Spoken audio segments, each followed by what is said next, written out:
فبأي آلاء ربكما تكذبان ويبقى وجه. السلام علیکم every one, this is Shan Zehra and welcome back again. کیسے ہیں آپ سب؟ Hopefully you are all doing great. I am fine too الحمد للہ.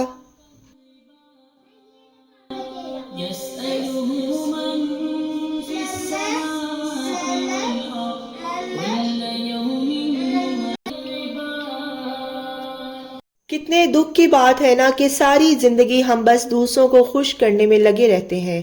کتنا پھونک پھونک کر قدم اٹھاتے ہیں نا کہ ہائے ایسے کر دیا تو وہ ناراض نہ ہو جائے، یا ویسے کر لیا تو اس کو پتہ چل گیا تو وہ کیا کہے گا. ہر وقت لوگوں کا ڈر، لوگوں کا خوف اور ان کو خوش کرنے کی تگ و دو میں لگے رہنا، یہی ہم ساری زندگی کرتے رہتے ہیں.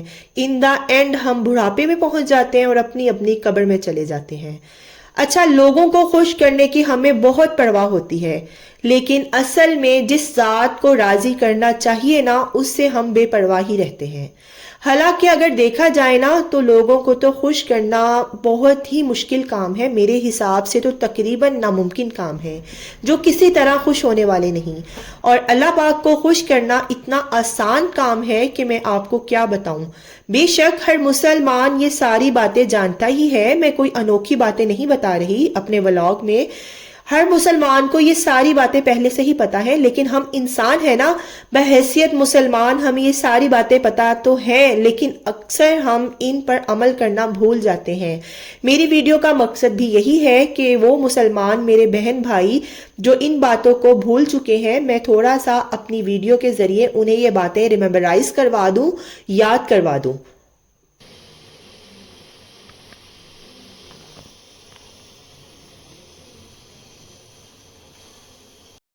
اللہ تعالیٰ کو خوش کرنا کوئی مشکل کام نہیں ہے. وہ تو ہمارا رب ہے، رحیم ہے، کریم ہے. وہ تو ہماری چھوٹی چھوٹی نیکی سے خوش ہو جاتا ہے. اس کو خوش کرنا کون سا مشکل کام ہے؟ ویسے تو ہزاروں بتانے کو آئیں تو ہزاروں ایسی باتیں ہیں جن سے ہمارا رب خوش ہو جاتا ہے، لیکن میرے مائنڈ میں نا اس وقت 5 سے 6 ایسی باتیں ہیں جو ٹاپ آف دا موسٹ ہے. آج میں وہی آپ سے ڈسکس کروں گی. اللہ تعالیٰ کو خوش کرنے کا سب سے پہلا طریقہ، سب سے پہلی بات، 5 وقت کی نماز. نماز تو فرض ہے، اور نماز کا تو کوئی عذر ہی نہیں ہے، بیماری میں بھی نہیں، چھوڑ سکتے ہی نہیں. نماز جو ہے نا وہ اللہ تعالیٰ سے رابطے کے لیے ہے. نماز اللہ تعالیٰ کی شکر گزاری کے لیے ہے. نماز اللہ تعالیٰ کی رحمت اور کرامت حاصل کرنے کے لیے. لیکن مسلمان نا اپنی روزمرہ زندگی میں ایسے چھوٹے موٹے کام کرتا رہتا ہے جو اللہ تعالیٰ کو خوش کرنے کے لیے ہوتے ہیں. بے شک ان کاموں سے ہمارا رب خوش ہوتا ہے، لیکن جو چیز اللہ نے خود ہمارے لیے فرض کر دی ہے، یعنی کہ نماز، سوچیں کہ اگر ہم اس میں کوتاہی کریں گے، سستی کریں گے، تو کیا ہمارا رب ہم سے خوش ہوگا؟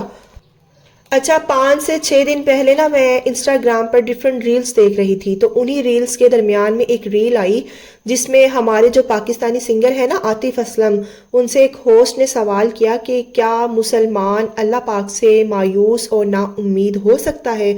تو پتہ ہے انہوں نے کیا جواب دیا؟ مجھے ان کا جواب بہت اچھا لگا. انہوں نے کہا کہ مایوسی کفر ہے، اور اگر ایک مسلمان مایوس اور نا امید ہے تو اس کا مطلب یہ ہے کہ وہ اللہ سے رابطے میں نہیں ہے، اور اللہ سے رابطہ کا واحد ذریعہ نماز ہے. تو ہمارے وہ بہن بھائی جو زندگی میں کسی بھی بات کو لے کر، کسی بھی چیز کو لے کر اللہ سے مایوس اور نا امید ہو چکے ہیں نا، تو یقین کریں آپ کے اللہ سے رابطے میں کمی ہے. اپنا رابطہ سٹرونگ کر دیں اللہ سے، آپ کی ساری مایوسی اور نا امیدیاں نا ختم ہو جائیں گی. اللہ تعالیٰ کو خوش کرنے کا دوسرا طریقہ، دوسری چیز یہ ہے کہ استغفار، جو اللہ تعالیٰ کو بہت پسند ہے. دیکھیں ہم انسان ہیں نا، ہم خطا کار ہیں، ہم سے گناہ ہو جاتے ہیں، ہم سے خطائیں ہو جاتی ہیں، لیکن اچھا انسان، اچھا مسلمان وہی ہے جو اپنے کیے گئے غلط کام پر اللہ تعالیٰ سے شرمندہ ہوتا ہے، اپنے گناہ پر اللہ تعالیٰ سے شرمندہ ہوتا ہے اور اس سے معافی کر لیتا ہے، اور پھر اللہ سے یہ وعدہ بھی کرتا ہے کہ آئندہ اس گناہ کو دوبارہ نہیں کرے گا. لیکن پھر وہی بات، کیونکہ انسان ہے نا، اور پھر اسی سے وہی غلطی غلطی دوبارہ ہو جاتی ہے تو وہ دوبارہ اللہ تعالیٰ سے استغفار کرے، دوبارہ اللہ تعالیٰ سے معافی مانگے۔ اللہ تعالیٰ کا جو در ہے نا وہ خطا کاروں کے لیے کبھی بھی بند نہیں ہوتا۔ کبھی کبھار ایسے ہوتا ہے نا کہ انسان غلطی کرتا ہے، اللہ تعالیٰ سے استغفار کرتا ہے، معافی مانگتا ہے، لیکن دوبارہ اس سے پھر وہی غلطی ہو جاتی ہے، پھر تیسری بار غلطی ہو جاتی ہے، انسان اپنے آپ سے ہی شرمندہ ہو جاتا ہے۔ وہ کہتا ہے کہ میں کیا منہ لے کر اللہ کے سامنے جاؤں کہ میں ایک بار غلطی کر لیتا ہوں، 2 بار غلطی کر لیتا ہوں، 3 بار، 4 بار، تو اللہ نے مجھے کیا معاف کرنا ہے؟ لیکن نہیں، اللہ تو بہت رحیم، بہت کریم ہے۔ اللہ کے لیے یہ گناہ کوئی گناہ نہیں ہے۔ اللہ تعالیٰ اتنا رحیم ہے کہ آپ 100 بار غلطی کر کے 101 بار بھی معافی کے لیے جائیں گے نا تو اللہ تعالیٰ اپنی رحمت سے آپ کو معاف فرما دیں گے۔ اللہ کا در معافی مانگنے والوں کے لیے کبھی بند نہیں ہوتا۔ اللہ تعالیٰ کو خوش کرنے کا تیسرا طریقہ، تیسری چیز جو اللہ تعالیٰ کو بہت پسند ہے وہ ہے ہمارا اللہ تعالیٰ سے دعا کرنا۔ اللہ تعالیٰ کو بہت پسند ہے یہ بات۔ اچھا، سم ٹائمز حالات اس طرح کے ہو جاتے ہیں کہ کسی مشکل وقت میں ہم اپنے رب کو پکارتے ہیں، وہ ہماری دعا نہیں سنی جاتی تو ہم اللہ سے خفا ہو جاتے ہیں، ہم دعا کرنا ہی چھوڑ دیتے ہیں، مایوسی کا شکار ہو جاتے ہیں۔ لیکن آپ یہ تو سوچیں کہ ہمارے رب سے بہتر ہمارا بھلا کون جان سکتا ہے؟ اگر وہ اس مشکل وقت میں ہمارے رب نے ہماری وہ دعا نہیں سنی تو یقیناً اس میں ہماری اپنی ہی کوئی بھلائی ہوگی، ہمارا اپنا ہی کوئی فائدہ ہوگا۔ جب بچہ اپنی ماں سے کوئی چیز مانگتا ہے، ماں پہلی بار انکار کر دیتی ہے، دوسری بار انکار کر دیتی ہے، تیسری بار، چوتھی بار میں تو یار ماں کا دل پسیج جاتا ہے، وہ اپنے بچے کو چیز دلا ہی دیتی ہے۔ ایسے ہی ہوتا ہے نا، تو ہم یہ کیسے سوچ سکتے ہیں کہ ہم اللہ سے مانگتے رہیں، پہلی باری انکار ہو گیا، دوسری باری انکار ہو گیا، تیسری باری پھر انکار ہو گیا، بٹ چوتھی باری تو اللہ تعالیٰ نے سننا ہی سننا ہے، کیونکہ وہ ہمیں 70 ماؤں سے زیادہ پیار کرتا ہے، وہ تو ہماری شہ رگ سے بھی زیادہ قریب ہے۔ تو اگر کچھ دعائیں آپ کی قبول نہیں ہوتی تو اس کا مطلب یہ نہیں کہ آپ کا رب آپ سے ناراض ہے یا وہ آپ کی دعائیں نہیں سنتا، بلکہ آپ نے اپنی دعاؤں میں کثرت پیدا کرنی ہے اور کمی کبھی بھی نہیں کرنی دعا کرنے میں۔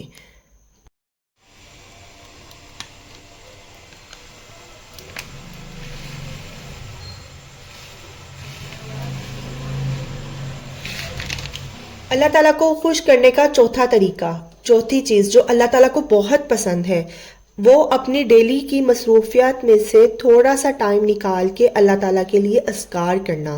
نماز تو فرض ہے، وہ تو ہم نے پڑھنی ہی پڑھنی ہے، اس میں تو کسی قسم کی معافی ہے ہی نہیں۔ اذکار ہم کر لیں گے تو دیکھیں ہمارا دل بھی مطمئن رہے گا، ہمارے گھر میں بھی خوشی اور سکون رہے گا، اور سب سے بڑھ کر اللہ تعالیٰ بہت خوش ہوں گے۔ بس اذکار کے لیے آپ کچھ بھی کر سکتے ہیں، کئی مسنون دعائیں ایسی ہیں جن کو ہم پڑھ سکتے ہیں، اللہ تعالیٰ کے نام ہم پڑھ سکتے ہیں، سبحان اللہ، الحمدللہ، اللہ اکبر، اس طرح کی تسبیحات کر سکتے ہیں، لا الہ الا انت سبحانک انی کنت من الظالمین ہم پڑھ سکتے ہیں، ایک ایک تسبیح ہم ان کی پڑھ سکتے ہیں، اور اس کے علاوہ یا حیو یا قیوم بے رحمتک استغیث ہم پڑھ سکتے ہیں۔ اور جیسا آج جمعے کا دن تھا تو ان چیزوں کا پڑھنا اور زیادہ فضیلت رکھتا ہے آج کے دن۔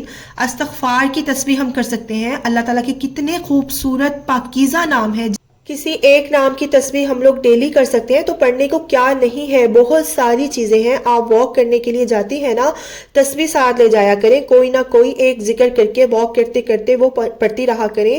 اگر سم ٹائم ایسا ہوتا ہے کہ میں واک پر نہیں جاتی تو میں گھر میں چلتی پھرتی بچوں کے کام کرتی کرتی کچن کا میں کام کرتی کرتی تو میں سر پہ اسٹال کر لیتی ہوں اور میں استغفار کرتی رہتی ہوں، اور کرنے کے بعد مقصد جسٹ یہ ہے کہ میں نے کانوں میں کبھی ہینڈز فری نہیں لگائی، کبھی ہیڈ فون نہیں لگایا گانے کے لیے، کبھی میں نے نہیں سنا، ہاتھ میں تسبیح لے کر آپ جاتی ہوں گی یا آپ گھر میں کوئی بھی کام کرتی ہیں تو آپ استغفار پڑھ لیا کریں، کوئی بھی ذکر آپ کر سکتی ہیں، اذکار کر لیا کریں، اس سے آپ کو نیکیاں بھی کاؤنٹ ہوں گی اور آپ کے گھر میں خوشی اور سکون اور مطمئن آپ خود بھی رہیں گی۔ اللہ تعالیٰ کو خوش کرنے کا پانچواں طریقہ، پانچویں چیز جو اللہ تعالیٰ کو بہت پسند ہے، اللہ تعالیٰ کو ایسے بندے بہت پسند ہیں جو اللہ کی مخلوق کے ساتھ بہت کائنڈ ہیں، جو اللہ تعالیٰ کی مخلوق کے ساتھ رحم دلی سے پیش آتے ہیں، ان کے کھانے پینے کا، ان کے لباس کا، ان کی چھوٹی موٹی چیزوں کا خیال رکھتے ہیں۔ اللہ کو ایسے لوگ نا بہت پسند ہیں۔ زیادہ دور کیا جانا، آپ کے اپنے گھر کے اندر ہی ملازمین ہوں گے، آپ ان کا خیال رکھ سکتے ہیں۔ آپ کے رشتہ داروں میں کچھ ایسے رشتہ دار ضرور ہوں گے جو آپ کی مدد کے مستحق ہوں گے، آپ ان کی مدد کر سکتے ہیں۔ ہم انسان تو اللہ تعالیٰ سے بہت بڑی بڑی ڈیمانڈز کرتے ہیں، یا اللہ جی ہمیں بڑا گھر دے دیں، ہمیں بڑی گاڑی دے دیں، یہ دے دیں، وہ دے دیں۔ اللہ تعالیٰ تو ہمارے سے کوئی ڈیمانڈز کرتے ہی نہیں ہے، وہ تو بس یہ کہتے ہیں کہ جو میں نے تمہیں عطا کیا ہے اس میں سے بس تھوڑا سا حصہ اپنے رشتہ داروں کے لیے یا مستحقین کے لیے نکال لو اور انہیں ان کا حصہ پہنچا دو۔ اور اگر یہ بھی خود نہیں کر سکتے تو خوش مزاجی سے، نرم دلی سے ان سے بات کر لیا کرو اور مسکرا کر ان کی طرف دیکھ لیا کرو۔ تو ہمارا تو دین ایسا دین ہے جہاں اپنے رب کو خوش کرنے کے لیے کوئی محنت نہیں کرنی پڑتی، بس یہ چھوٹی چھوٹی چیزیں کر کے ہم اپنے رب کو خوش کر سکتے ہیں۔ اللہ تعالیٰ کو خوش کرنے کا چھٹا طریقہ، ایک آخری چیز جو اللہ تعالیٰ کو بہت پسند ہے، وہ ہے قرآن پاک کی تعلیمات پر عمل کرنا۔ ہم مسلمانوں کا سب سے بڑا پرابلم پتہ ہے کیا، کہ ہم قرآن پاک کو نا بس پڑھنے کی حد تک مخصوص کر دیا ہے ہم نے۔ بس قرآن پاک اٹھاتے ہیں، پڑھتے ہیں، پھر اس کو کور کر کے رکھ دیتے ہیں۔ قرآن پاک میں کہا کیا گیا ہے ہم اس پر عمل کرنے کی توفیق ہی نہیں ہے ہمیں۔ اول تو ہم قرآن پاک عربک میں ہوتا ہے، ہمیں تو سب سے پہلے چاہیے کہ جو ہماری اپنی لینگویج ہے ہم اردو ٹرانسلیشنز میں قرآن پاک لے لیں، یا انگلش میں سمجھ میں آتی ہے تو ہم انگلش میں قرآن پاک لے لیں، اور قرآن پاک میں ٹرانسلیشنز کا کہا گیا ہے ہم اس کو پڑھنے اور سمجھنے کی کوشش کریں۔ عمل تو ہم تب کریں گے نا جب ہمیں یہ بات سمجھ میں آئے گی کہ قرآن پاک میں اللہ نے کہا کیا ہے۔ تو اس لیے جس لینگویج میں آپ لوگ کمفرٹیبل ہے نا، اسی لینگویج میں آپ کو قرآن پاک آپ لوگ لے لیں اور اسی میں آپ لوگ قرآن پاک پڑھیں۔ اور اگر آپ عربک نہیں پڑھ سکتے تو کوئی مسئلہ نہیں، آپ اس کا ترجمہ پڑھ لیں، اور زیادہ قرآن پاک نہیں پڑھ سکتے تو آپ تھوڑا پڑھ لیں۔ مقصد جسٹ بات کرنے کا یہ ہے کہ آپ ایک آیت بھی پڑھیں قرآن پاک کی، بس قرآن پاک کو سمجھ کر پڑھیے۔ تو قرآن پاک میں اللہ تعالیٰ نے کیا فرمایا ہے، ہمیں سب سے پہلے وہ سمجھنے کی ضرورت ہے، اور قرآن پاک کی تعلیمات پر عمل کریں گے تو تبھی ہم صحیح معنوں میں مسلمان بن سکتے ہیں۔ تو جی بس یہی تھی میری آج کی ویڈیو، اور اس طرح کی ویڈیو بنانے کا میرا مقصد اپنا ایمان تازہ کرنا تھا، اور ساتھ ہی میں کوشش کرتی ہوں کہ جو مسلمان بہن بھائی میری ویڈیو دیکھ رہے ہیں اگر تھوڑے سے وہ اپنے دین سے دور ہو گئے ہیں تو میں اپنی ویڈیو کے ذریعے انہیں اپنے دین کے پاس، انہیں اپنے اللہ کے پاس انہیں میں واپس لے آؤں۔ بس یہی میری ویڈیو کا مقصد تھا۔ ویڈیو کو یہیں پر ختم کرتی ہوں۔ ویڈیو اچھی لگی ہو یا کچھ بھی اس میں آپ کو اچھا لگا ہو تو لائک اور شیئر ضرور کر دیے گا، and if you are new on my channel please do subscribe. See you very soon in the next video انشاءاللہ۔ Till the stay happy, stay fit and take very good care of yourself. اللہ حافظ۔ ہاں گر جائے گا، وہ باول گر جائے گا۔